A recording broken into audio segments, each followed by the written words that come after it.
Let me show you how to change Tesla touchscreen language.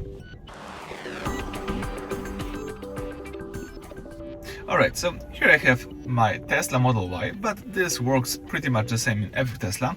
All you need to do is use the car icon located in the left down corner of the screen. Now you've got access to full list of available features and settings that you can use on your car. You need to find and select the display, and from the list of displays you need to scroll down to see the language settings. You can change here the voice recognition language, but also you can change the touchscreen language. So let's switch here from, for example, English to Spanish.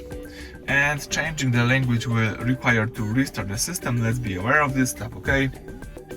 Wait a few seconds, Tesla logo pops up. So the system has to reboot.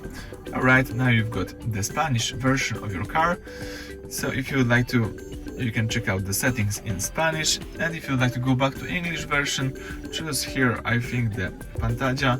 Scroll down and select from Español to English, tap OK. Now let's wait a few more seconds until the car will be ready to use. Let me make sure that everything is in English. So that's it. As you can see here we've got navigate, trunk, open, so everything is in English, the whole list of settings. Everything went well. Thank you for watching. Please subscribe to our channel and leave thumbs up under the video.